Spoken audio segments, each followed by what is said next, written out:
Hello, YouTubers and modeling communities. Falconstar is back again with another video. You're probably saying, whoa, that dude's got a lot of wheels and tires laying around. my model, my large scale model tire shop. Anyways, somebody asked me on one of my videos, or commented on one of my videos, where do I get all my wheels and tires from? Years back, I can't remember how many years, but I did a little video of all my wheels and tires. And believe it or not, I have one of those black and yellow storage totes from Lowe's or Home Depot filled with tires, all kinds of tires. And the wheel for the Nova, let me get this Hobby Lobby brand rubber mold stuff out of the way. Those tires, which came with that wheel, it's a little dirty, came with that rim. That's the sidewall. And to me, it looked like a Top Fuel style wheel and tire. I found that set at a local Goodwill store. It was one of those toys. It didn't make any sense because it only had two wheels on it, but it had one of those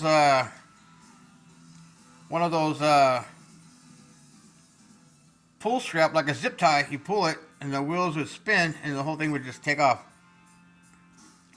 and the thing would go for days.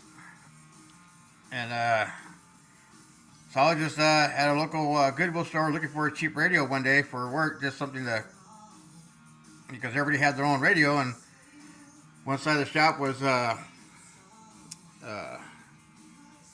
R&B, one side of the shop was rock and roll, one side of the shop was Spanish, and one side of the shop was techno. So I had to listen to my own classic 50s, 60s music. So I was looking for a little cheapy radio, and that's what I found. So I picked those tires up from Goodwill for, it was like $2.99 for the toy. So the tires worked out killer. And for the longest time, even before I took my 10-year absence from modeling after my dad passed in 2005, I would always go to local swap meets that they have at the local drive-in theater, and I would find model kits, I would find used toys, you know, whatever. Look for something that's got a wheel I can use. And because going to the hobby shops for RC stuff, a lot of times the RC wheels, the front sidewall is awesome, but then you flip it around and the whole backside is like hollow. And it's just like, wow, I can't use that. I'm not going to spend $39.99 for one tire or two tires. So anyways, so I head out to the local Goodwill stores, flea markets, or swap meets, and I'll find toys. And these here I got from Walmart way back in the early 90s, or I'd say mid 90s. These were in a 4-pack, and again, there was an adapter that went on here that went onto a wrist held, I would say, pistol grip, and you pull the string back, and that wheel and tire would take off spinning, you know. And this is a hard plastic, and as soon as I saw that wheel, I was like, well, I can make some Pro Mod front runners out of that. And back in the day when Andy Callen, Da Moose, was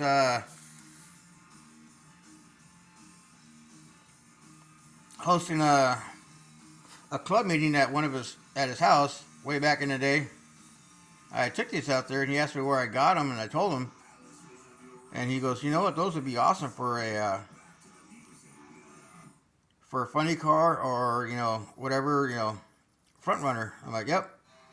And talking with him for a good hour or so in his hobby room model shop, huge collection, and just kind of tinkering around, ideas, throwing ideas back and forth, and that's what I come up with.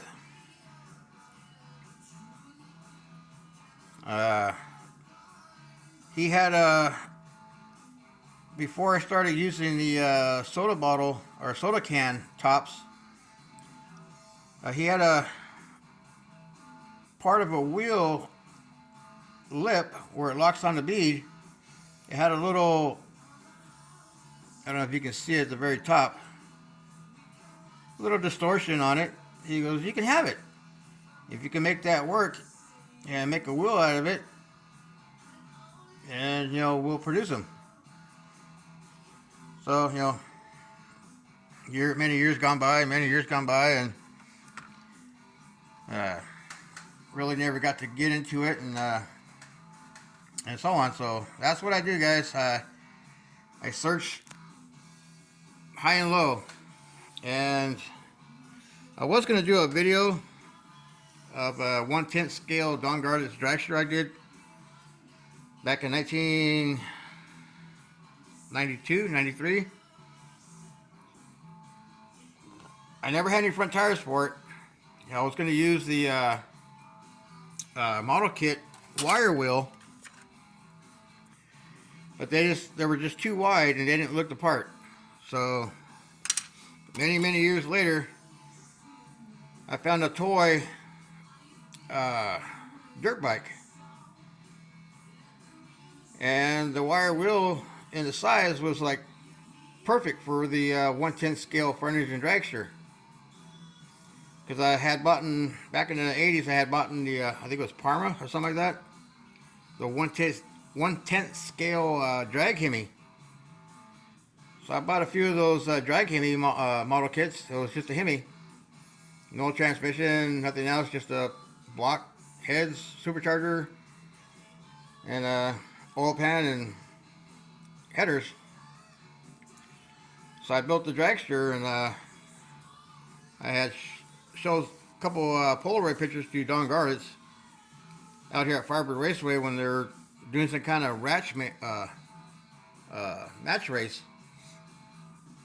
And he goes, oh man, that'd be so cool to have in my museum. So I got it out I was going to get it out to start cleaning up and put these tires on it and just rework the rear tires. And as I turned, something rubbed on my neck, and I was like, spiderish, like, oh no. So I went to go wipe whatever was on my neck, and I turned, and the dragster hit the door of my storage shed out back. And, so now I got to rebuild it. I'll do a video of what happened, what it looked like. So anyways, I hit high and low everywhere to find wheels and tires. And these here, I found at a local liquor store. There was a PT Cruiser. It had these tires on the back. And a little blower sticking out of the hood, one of those kind of kiddie toy, you push the battery and the engine lights up and rocks back and forth, and whole 9 yards, and the tires, don't really do anything until you pull it back and the car takes off. And these are perfect for 1/12 scale for pro street, drag, or whatever. But the tread was just too narrow, so I'm working on a set to make them just a little bit wider. And the Muscle Machine toys with the big blowers sticking out of the hood, some of them wheels and tires are ideal for a 1/12 scale. and some are ideal for 1/8 scale. That's one of the tires from one of those kits, and this is another one. I got my flashlight on. I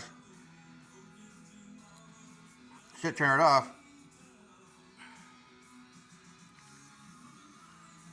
But it's got the old five-hole mag wheel look to it. And I have some other ones that look like you know, the old Kragers. This is from another toy. This is for a 1/8 scale Phantom that I'm building. And here's the front.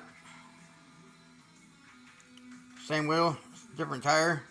I don't know, that one just had like a little tractor tread tire on it, but I can cut some lines in there to make it look like a street tire.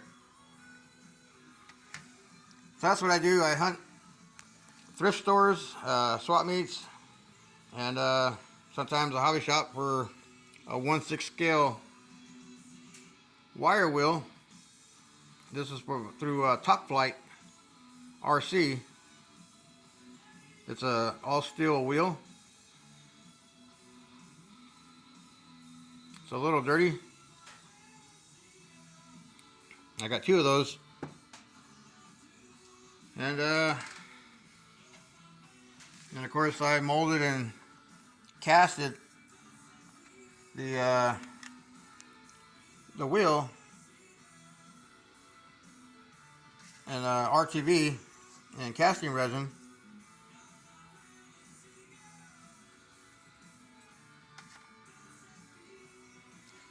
And that's all I do is just look for what I can find, you know, for my builds. Then I'll do another video of my Chevelle that I took to the show that nobody looked at. And one of the fine details that they're supposed to pick up the cars and look at the bottom side of the chassis. And you can see something missing right there where the oil filter is supposed to be. There's a clutch fork, the clutch rod, the clutch spring. I got upper and lower, and it's got a full frame on it. But what I did on this Chevelle, I used leaf springs instead of the upper and lower arms. Like somebody wanted to put leaf springs on it to get the car to sit up higher from an old 70s build. So it's just one of those details. And the radiator core support brace right there, front bumper brackets. Just one of those details that they didn't look at the show. Nobody touched it because I was around my tables, my 3 models the whole time. But anyways, till the next video, y'all be good out there. Happy modeling, and see you on the next video. Be safe out there, everybody, and have a good week.